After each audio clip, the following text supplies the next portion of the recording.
The following is a preview of the New Models podcast. From Berlin to your block since 2018. Full episodes are available only to subscribers, and there's hundreds more in our archive. Join now on newmodels.substack.com or patreon.com/newmodels. And you know the New Models Discord is popping. Patreon only. Stop sleeping and subscribe now. New Models, you won't get it anywhere else.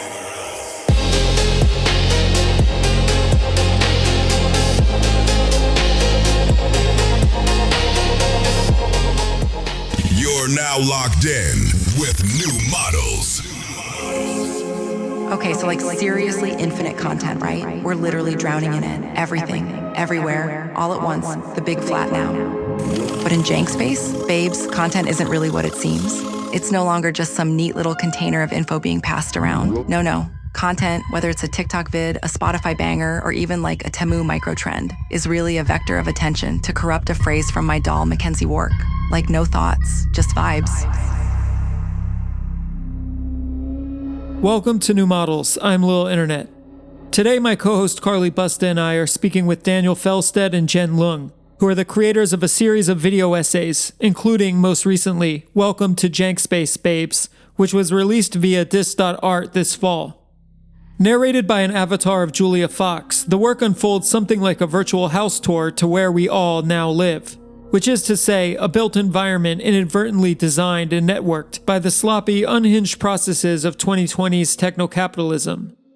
As with all New Models guests this fall, a list that includes political scientist Kevin Munger, writer Olivia Kahn-Sperling, writer Gideon Jacobs, exocapitalism authors Mark Pollux and Roberto Alonso Trio, and, coming up next, theorist Jay Springett. Daniel and Jenn are central to an emerging media theory of the present that feels distinct from past frameworks. It is an approach that senses the neo-oral age that's upon us, and seeks not just an analysis, but compatible formats for circulating therein, often leaning into online aesthetics, however alienated or grotesque. Curious about how contemporary communication channels are shifting, it works both on the protocol and content levels, understanding ideas to be more like egregores that spontaneously arise and direct all of us than as something containable and individually authored. Is this a movement? Is this a model? Should it have a name? Among the terms that get weighted here should be, per the title of Jenn and Daniel's work, Jankspace. It's a word coined by Maya B. Kronic with reference to Rem Koolhaas's 2001 essay, Jankspace. Maya is head of R&D at Urbanomic and a co-author of the 2024 book Cute Accelerationism. Here is Maya giving her definition of Jankspace at the London College of Fashion. It's an abridged clip from her talk during the January 2025 summit that Daniel and Jenn organized on the emergence of neural media. What is the janky? It seems to me it's this part of the system that pragmatically functions to lubricate all of the parts that are automated and run smoothly. It's a residual, unregulated space in which the problems of implementation that systems architects haven't addressed are tackled by humans in a kind of bricolage fashion. My interpretation, my first thought, was that we can place Jankspace in a direct line from the concept of junk space introduced by the architect Rem Koolhaas in 2001. As Koolhaas explains, junk space is the result, within actual material space, of the failure of the architects of modernity and of modern architecture to understand space in anything but a highly abstract and purified sense. Junk space is the space that's actually left in place for us to inhabit after all of modernity's high-level visions of super-rational, ordered living, social cohesion and planning have been parceled out, subjected to the contingencies on the ground, executed piecemeal, rolled out by 100 different institutions and agencies, and imperfectly integrated, lashed together at the last minute. This is where we live, and it is, as Koolhaas says, a farce, a low-grade purgatory. The second immediate thought I had is that Jankspace is simply us. The human body that stitches together all the platforms, apps, and media that it interfaces with, that fills the gap between the systems and produces their content, is bare Jankspace. It's human bodies and brains that lash together a system which ideally could do without them. Don't you ever get the feeling that your brain is a kind of duct tape used to patch up the gap between one system and another? The next thought that occurred to me is this phrase, a detestable but necessary appendage. This residual body, this Jankspace body, remains a necessity for the reproduction of capital. As long as we provide new, trained and socialized human bodies to capital free of charge, the body will remain a primary site of value extraction, no matter how increasingly ridiculous that might seem. Nonetheless, it seems like from the point of view of the system, it's a drag, or it's drag in the physical sense. In the low-grade purgatory of technical Jankspace, we all have to open our legs and do our chores with the vague feeling that we're not really wanted. Because Jankspace is also a feel, a physical ache located in your psychic flesh, a kind of abysmal fatigue, an existential distress at the slaving of your body and brain to an automated system of social reproduction through hyper-complex exchange of media and symbolic tokens. Jankspace is how you feel when you've just used Touch ID to access your keychain and you're desperately reaching for the power cord to plug in your phone and get it powered up so that you can get the code from the OTP text message and activate your hotspot so as to answer the email confirmation for a password change so you can access the cloud storage where you keep the scan of your ID that's required by the payment app that just asks you to verify the micro deposit sent to your bank so you can buy some shit you saw on Instagram at 2 a.m. after you've been scrolling, liking and subscribing all night, getting impregnated by content so that you can pop out more content tomorrow.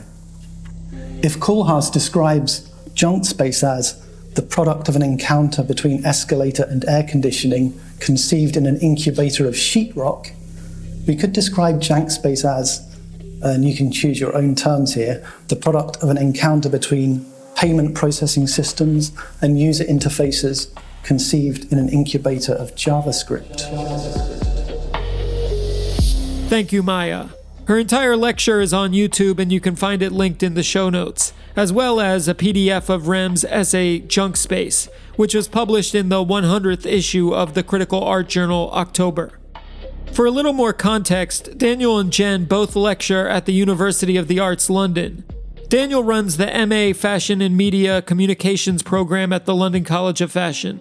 Jen is involved with Offworld Live, Unreal Engine's engineering and research group, and recently published several papers on brain organoids and agent behavior simulation via the MIT Antikythera journal. I'm Lil Internet, my co-host is Carly Busta. Our guests today are Daniel Felstead and Jenn Leung to talk about their latest work together. Welcome to Jankspace, babes. Without further ado, let's get into it.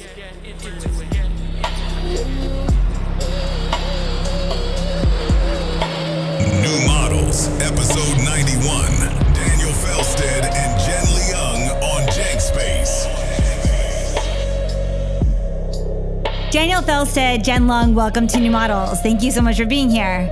Thanks for having us. It's a real pleasure. Like, genuinely, I've been listening to your pod almost from its inception, and it's been such a massive influence on my thinking and work that we do, whatever. So it's genuinely like a massive, massive honor to be here. Yeah, thank you so much. Honestly, we also quote you guys quite a lot to students. So your presence is always with us in the classroom as well. I think likewise. So you just put out this film via DIS.art on Jankspace, and it's so brilliant. I mean, as I was just DMing you, Daniel, I feel like it's everything that's been in my head the past year run through some kind of funhouse blender and output in a form of media with like an affect of idiom, pacing that is so consonant with the way that media seems to be today.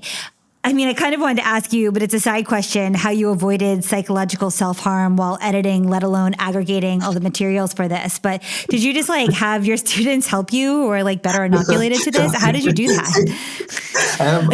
There are literally parts where I had to watch like this spider stuff, the like vulgar monsters I can't do. I don't know. I mean, that type of question we get asked quite a lot in various kind of forms. And I think for myself, at least, like I feel, I'm not saying this in a positive way at all. I think it's almost like I have some sort of like mental disposition where I'm slightly immune to it in a certain way. And I think maybe that's a generational effect or something. I just remember when the internet was introduced to me, it's just like daily, like receiving emails from friends where you would like click on this link and you wouldn't know what it was. And it was just the most horrific video you possibly, I mean, you know, like a really, really horrendous. And so I don't know, like I think I've just learned to deal with this content in a semi sort of disassociated kind of way. Right. But I mean, actually, when you ask about like getting our students to work with us, big shout out to Red and you. They were two ex-students of ours who we worked very closely with constructing Julia and modeling her in various forms. It's definitely a very labor-intensive film. Yeah, it's really interesting how part of making the film is experiencing the AI slop first. And I can imagine Daniel sitting in bed scrolling as part of the making process already. Sometimes like I see something and I'm like just sharing it to him on Instagram, completely out of working hours. It's almost how my body is just processing the kind of excess of AI slop and content and then outsourcing it to someone else like Daniel. And then also Daniel goes through a process of distilling the images and putting them together in a kind of narrative format. We had a summit yesterday on the idea of excess. So we're thinking a lot around like image in abundance as well. Infinite media in general. Yeah. Exactly, yeah. During the making of the film, we wanted to create this kind of mirror of Julia. And we're like, okay, look, because we're talking about neuromedia, and at a certain point we were like, oh, it'd be really great if she was in this room where there was reflections of her. In Unreal, it was like really difficult to do. We just couldn't work out how to do it. So then Red and you went on Taobao and the marketplace, whatever, and contacted this Unreal developer who then like took over Red's computer to try and sort out this thing. While he was doing it, he was like, I've never done this before. I don't know how to do it. And he was convinced she was a student who had been given a task by her class to try and solve this Unreal problem, you know, how to create reflections in this particular way. And they were just having this amazing like dialogue. And I was just witnessing it as this guy in China was controlling her computer. Yeah, it was kind of crazy. This makes me think about, we recently signed up for the XG fan club, and it opens up this whole under XG being the like J-pop, K-pop, like a Japanese K-pop band. Yeah.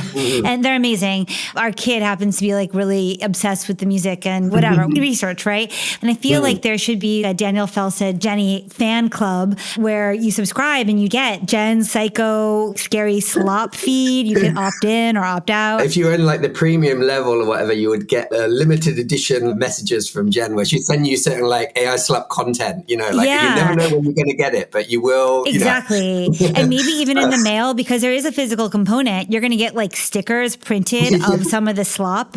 Well, actually, we are in the process of making the Azempi that features in the film, getting her manufactured as like plushies or keychains. So we're sort of, we're trying to work that through. So I'm going to try to tap the Labubu manufacturers to make a dupe Labubu Ozempi. I've already found a few factories. Is Ozempi real? Like there was an OxyContin guy, plushie. I remember back in the 90s. Oh, yeah, right. Yeah. It's kind of great that Ozempic didn't have a cartoon mascot, so the fans made a cartoon mascot for Nova Nordisk or whatever. Exactly. It's great. Maybe they'll end up having to license the mascot from you. It's so popular. That's the plan, you know. That's your monetization plan for the film. Exactly. This is like we're trying to sort of get in on the exo-capitalist kind of. I mean, you have to. That's the only way. I mean, that's the only way, right? Did we get a simple definition of Jankspace, what it is, and what its connection to Rem Koolhaas's Jankspace? Maybe we sort of did, but actually maybe it would be a good time to say the one-liner. Yeah, we always find this really difficult, but this is totally It is. I mean, I have like a list this long of like trying to do Jankspace, so yeah. yeah. Tell me what to say and I'll like yeah, I don't know. Like the kind of simplest way that we describe it is like the Uber Eats or the DoorDash delivery e-bike that's been kind of like modded with like a battery on the down tube and neoprene gloves that are kind of gaffer taped to the handlebars. And it's like this amazing object of our time that is both totally connected to the kind of hyper-platformed network and also the realities and the sort of demands of the human body. As we say in the film, the body's treated as this kind of like negative space or this kind of nuisance that the stack or exo-capitalism reluctantly has to sort of deal with in some way, but ideally would just be kind of removed from its operation. And I guess like the relationship with Jankspace, I mean, Jankspace was highlighting the result of modernism and the result of this very particular kind of grand vision of what modernism would be. And like the residue, I think he says, which I love that, like the residue of it, the slime that's left. It's like a byproduct, an externality of it, or... Yeah, and the sort of reality of it actually as it's kind of put into operation. And I think Jankspace is an attempt to describe the equivalent in the 2020s or the 21st century, I guess. Just going back to the delivery bike example, it could be seen as the original slop, like the original material form of slop, where if the original form of the bike is designed to be really beautifully streamlined and also aerodynamic, it's like through Uberification and platformization, we continuously put in like add-ons and like bulking it up in a utilitarian way. And through that, the bike no longer becomes something useful for the body, but useful only relationally. And I think that becomes really confusing for the body. And through this excessive use or consumption, it becomes like a confusing subject to experience, I guess, what we call Jankspace, which is this higher dimensional space that's not meant to be understood by humans, but is embedding a lot of contradictions in it that we can't understand as single bikes. That relationship to the body feels key, how it no longer feels like a space for bodies. And I think Rem is speaking about that with Jankspace, and you are speaking about that with Jankspace. Maybe one is more tied to the physical and the other is more to the informational, although there's a relationship. Jankspace occurs at the junction of digital platforms in the material world. And it's where like the logic of digital platforms kind of reaches into the material world and tries to assemble something that's compatible with its alternate sort of physics. And it always ends up janky when that occurs, right? Yeah.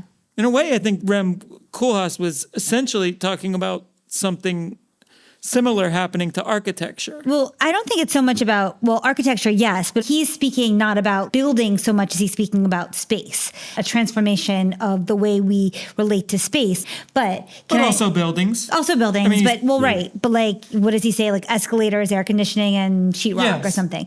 So it's interesting. So Jankspace, I'm not sure when Kronic coined the term, but presumably in the past couple of years. I can maybe even give the exact date. I think it was January the 28th. 2025. Okay, amazing. Wow. Okay, so within this year. And Jankspace, maybe Rem used it before this piece came out in the obsolescence issue of October issue 100, which in a weird way kind of was the turning point of October and that canon, right? That kind of was, interestingly. Anyway, fantastic piece. Everybody should read it. But Jankspace and a lot of what you're speaking about in this work is correlated to this transition to network media and then what we're calling neural media and trying to make sense of what kind of subjects that produces and what happens to the body and what happens to our everyday interactions in that space. But Rem is writing 25 years earlier. So he detects this in the built environment. I wonder, what do you think are the drivers of that at that time? I mean we have some ideas. Essentially intuits the logic of like social media, Web 2, internet, by reading, algorithmic, through a reading of modern architecture and space. So it kind of suggests that something contemporary. fundamental is at work that gives rise to both, right? And we have some ideas, and I'm curious. I mean, obviously, there's, as also Kay Alado McDowell talks about in their taxonomy of media, network media is already emergent in the late 80s, early 90s, you could even say 70s, right? But like by the 90s, with distribution of small magazines and CDs and BBS boards and stuff, cable channels, there's already a network logic. But there's probably something else besides just like digital media, which is causing this shift. And reading this article from 25 years ago, I mean, it could have been written yesterday and felt so fresh. There's some artifacts in there which reveal that it's from a different time, but it's so dead on. And your conception of Jankspace is really consonant with what that thinking is. So yeah, what do you think is going on in the 80s and 90s, or maybe earlier, that is producing the conditions that allow junk space to emerge and therefore later Jankspace to proliferate? I guess specifically in kind of Rem Koolhaas writing, it was constantly referring to geometries. And I guess in the 80s and 90s, it is creating the infrastructure that allows us to have mass communication and see ourselves as nodes in a structure.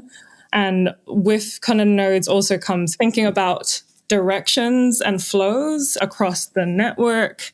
I think one specific twist about this piece that was really interesting that ties into another architectural theory is around transparency. Is like once you see how transparent the structure works, I guess that is destabilizing for the body. Specifically, I'm thinking about Beatrice Colomina's X-ray architecture, which explains how maybe in the 60s, when medical technologies were popularized with X-rays, we began to see our bodies as systems as opposed to one thing. And I think similarly here, we see our bodies differently once we have transparency over how the structure works. Now, I guess we obviously don't see ourselves as bodies, but more systems, but within us, many smaller systems, beyond us, many bigger systems. And I think that transparency is disorienting. So, yeah, I mean, it really could have been written yesterday and still resonates. But yeah, specifically, it's to do with like geometries and transparency that I think is really inspiring the film and the kind of experience of Jankspace. I guess the other thing, especially in relation to Koolhaas and whatever, was that dissection of these particular spatial instruments like the escalator and things like that, that also sort of force the body to engage with a certain scale that is difficult or sort of, say, like unnatural for it to comprehend, or that point where you've got this kind of massive building, and in order for that to kind of work and for bodies and things to flow, you need things like an escalator. So then you kind of build this escalator, and that then means that actually the bodies in there are having to deal with themselves and their bodies in this space in a very, very new kind of way. And I think that, uncomfortableness and that sort of sense of like, what the f is going on here is like, I mean, I think there's something in that gets translated with digital platforms, but I think something that I really, really appreciate with his work is that there is an incredible sort of like cold analytic dissection of these kinds of systems, I think is what the film sort of trying to do, I think. Yeah, I mean, one of the things he speaks about is public space, malls, amusement parks, airports. You know, there's a lot of writing at that time about these non-spaces, which, as you said, moved a body in this way, like escalators up and down, air conditioning. You don't know if you're inside or outside, if it's day or if it's night. There was so much theorizing around this, I remember, at the time, in magazines like Purple or Self-Service. So he speaks about airports, malls, casinos as public space within Jankspace. Where do we think that some sense of public space exists within Jankspace, right? Is it like an embedding? Or how do we theorize what a common space would be? I mean, obviously, the idea that like Twitter is a commons or public square is such a joke and is so stupid. So where do we think, like, how do we start theorizing or understanding what a common space is within Jankspace? We had this really, really amazing talk by Flora Vale about the idea that corporations right now are sentient or organisms, a kind of like organism theory of corporations. I think I'm trying to link back to the kind of like 90s world. We have the book Images of Organization, which looks at how structures defined a corporation.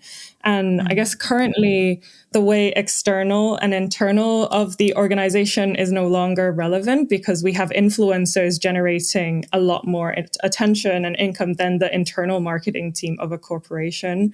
And that kind of power is also outsourced in certain ways. So the kind of like outside and inside is blurry. And that's also to do with X-ray architecture, where when you can see through the body, that boundary is kind of blurring a lot more. I was going to say, my initial response would be something like Strava. In previous talks or whatever, we talked about this shift towards the kind of interior as being the political battleground or space in which a lot of attention is being given, which then obviously like translates to things like wearable tech and blah, blah, blah. That is like trying to read the internal dynamics of the body in various ways. I wonder whether it is something to do with these kinds of leaderboard platforms that are presenting the body or the body's performance in a particular way.